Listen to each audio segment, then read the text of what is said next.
محترم سامعین، صحت مند زندگی کے لیے اسلام ہمیں پاکی اور صفائی کی تعلیم دیتا ہے۔ اگر ہمیں صحت مند زندگی چاہیے تو اس کے لیے مکمل اسلام کے پاکیزگی کے نظام کو اپنانا ہوگا۔ اسلام ہمیں مکمل صحت میں دیکھنا چاہتا ہے اور اس کے لیے ہمیں سب سے پہلے جو چیز بتاتا ہے مکمل صحت کے لیے پاکی اور صفائی ہے۔ پاکی اور صفائی کا اللہ رب العزت نے بھی حکم فرمایا ہے رسول اللہ صلی اللہ علیہ وسلم کو۔ قرآن کریم میں ہے وَثِيَابَكَ فَطَهِّرْ کہ اے نبی اپنے کپڑے، اپنا لباس صاف ستھرا رکھو۔ اور اسی طرح سے قرآن کریم میں اللہ رب العزت کا اس طرف اشارہ ہے کہ اگر اللہ رب العزت کی محبت چاہتے ہو تو تمہیں پاکی اور صفائی اختیار کرنا ہوگی۔ سورہ بقرہ میں اللہ تعالیٰ کا ارشاد ہے ان اللہ یحب التوابین ویحب المتطہرین کہ اللہ رب العزت پاکیزہ رہنے والوں کو، صاف ستھرے رہنے والوں کو اور توبہ کرنے والوں کو پسند فرماتے ہیں۔ اسی طرح سے اللہ کے نبی صلی اللہ علیہ وسلم کا ارشاد ہے کہ اللہ رب العزت کے یہاں پاکی اور صفائی کی اتنی اہمیت ہے کہ اس کو نصف ایمان کہا گیا ہے۔ نبی صلی اللہ علیہ وسلم نے فرمایا کہ الطہور شطر الایمان کہ پاکی آدھا ایمان ہے، یعنی آدھے ایمان کی تکمیل، یعنی ایمان کی اگر تکمیل کرنا چاہتے ہو تو پاکی اور صفائی اس کے لیے بے حد ضروری ہے۔ پاکی اور صفائی میں ہمارے ہاتھوں کی صفائی ہے، ہمارے منہ کی صفائی ہے، ہماری ناک اور ہمارے جسم کے باقی اعضاء کی صفائی ہے۔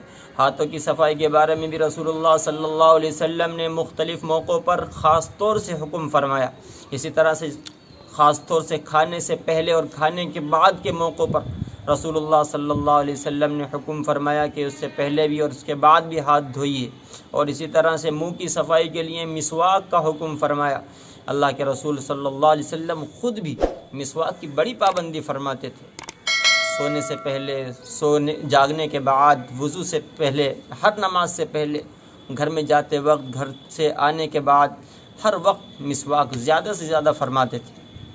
اور اللہ کے رسول صلی اللہ علیہ وسلم نے مسواک کا حکم بھی فرمایا ہے، اور اس کو اسلام نے اتنی فضیلت دی ہے کہ مسواک سے پڑھی جانے والی نماز دوسری نمازوں سے 70 گنا زیادہ فضیلت رکھتی ہے۔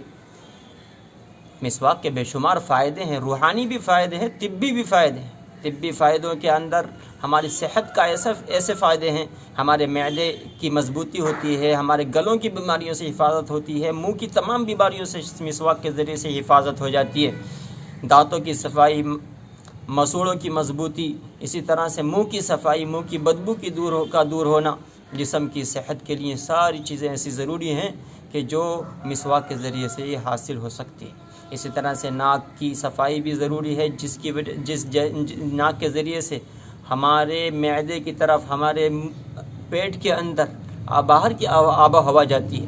اگر ناک ہماری صاف ستھری نہیں ہے تو آب و ہوا گندی جائے، اس لیے ہمیں اپنی صحت کے لیے ان اعضاء کو صاف ستھرا رکھنا بے حد ضروری ہے۔ اسی طرح سے ہماری صحت کے لیے ایک نظام قدرت نے بتلایا ہے، سونے اور جاگنے کا نظام۔ رات کے وقت میں وقت پر سویا جائے اور صبح کو سویرا اٹھ کر کام پر لگا جائے، اللہ کی عبادت کے لیے تیار ہوا جائے۔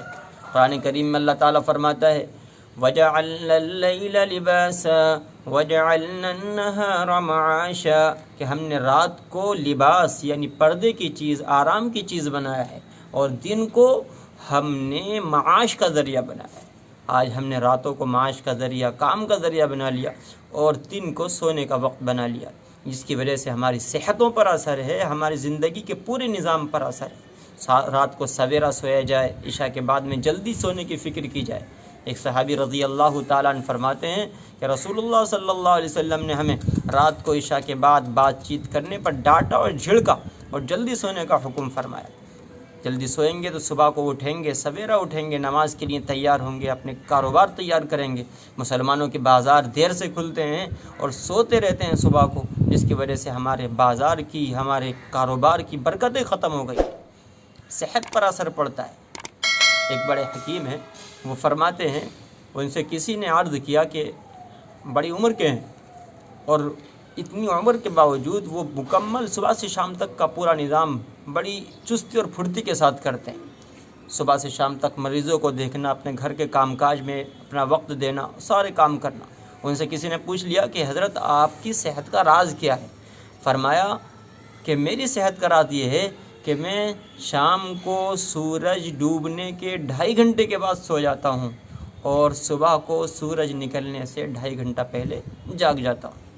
یعنی عشاء کے بعد جلدی سونا اور رات کو تہجد میں اٹھ جانا اور نماز سے پہلے سورج نکلنے سے 2.5 گھنٹہ پہلے تہجد کا وقت ہو جاتا ہے، اس میں اٹھنا اور اس کے بعد اپنے اللہ کے سامنے عبادت کا، اطاعت کا، اللہ کے ذکر کا اہتمام کرنا اور نماز کی تیاری کر کے اپنے کاروبار کی طرف مصروف ہو جانا.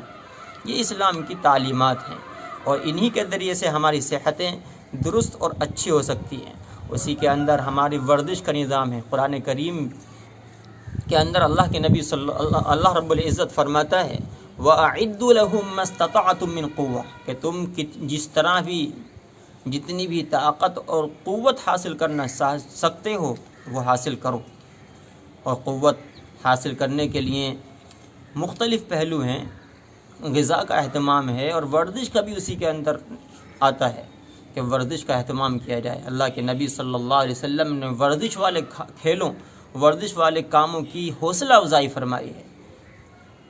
ورزش کرنا، کھیل کود کرنا اور محنت کے کام کرنا یہ اسلام سکھاتا ہے اور رسول اللہ صلی اللہ علیہ وسلم نے صحابہ اکرام کو اس کی ترغیب بھی دی ہے. نبی صلی اللہ علیہ وسلم نے حضرت عائشہ رضی اللہ تعالیٰ عنہ کے سامنے ایک موقع پر کچھ لوگ ورزش کر رہے تھے اور تیر اندازی کر رہے تھے. اللہ کے رسول صلی اللہ علیہ وسلم نے ان کی حوصلہ افزائی فرمائی ہے. اسی طرح سے ہمارے پاس اللہ رب العزت نے کھانے کا جو نظام بنایا ہے اس کا بھی دھیان رکھنا ہے کہ ہماری غذائیں کیسی ہیں. اللہ تبارک و تعالیٰ نے بندوں کے لیے 3 طرح کی غذائیں دنیا کے اندر بنائی ہیں. ایک وہ کہ جو حلال ہیں، پاکیزہ ہیں اور اس کے اندر بندوں کے لیے فائدہ بھی ہے، اور دوسری وہ کہ جو حلال اور پاکیزہ نہیں ہے لیکن بندوں کے لیے اس میں کچھ فائدہ ہے، اور تیسری قسم کی وہ کہ جو بالکل ناجائز اور حرام ہیں اور ان کے اندر کوئی فائدہ بھی نہیں ہے. تو اللہ رب العزت نے ان چیزوں کو، ان غذاؤں کو کھانے کا حکم فرمایا ہے جو حلال ہیں. کلوا من الطیبات، اللہ تعالیٰ فرماتا ہے کہ پاکیزہ غذائیں کھاؤ، اور خاص طور سے رسولوں کو اس کا حکم فرمایا ہے یا ایھا الرسل کلوا من الطیبات کہ اے رسولو پاکیزہ غذا کھاؤ. اور یہ رسولوں ہی کو نہیں بلکہ رسول کے ذریعے سے رسول کے امتیوں کو اس کا پیغام ہے کہ پاکیزہ غذا کھائیں.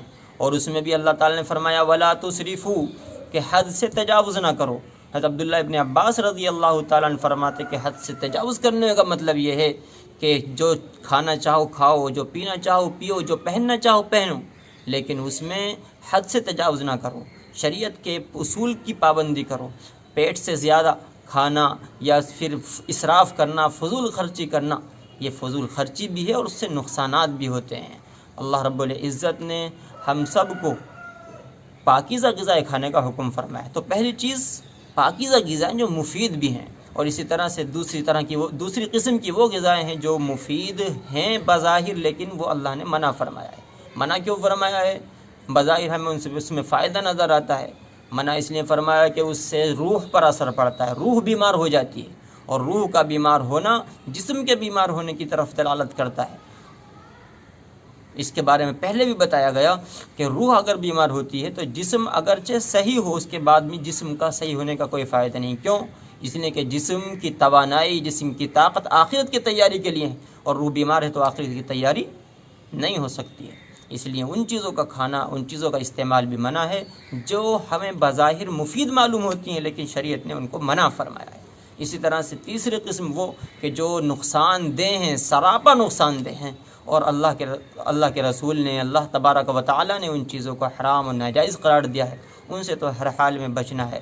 اللہ رب العزت ہم سب کو اپنی صحت کا خیال رکھنے کی توفیق عطا فرمائے، پاکی اور صفائی کے ساتھ، سونے جاگنے کے نظام کے ساتھ، ورزش کے ساتھ، اسی طرح سے اپنی غذائیں اچھی اور عمدہ کرنے کے ساتھ، غلط چیزوں سے، نقصان پہنچانے والی چیزوں سے بچنے کے ساتھ اللہ تبارک و تعالی عمل کی توفیق عطا فرمائے.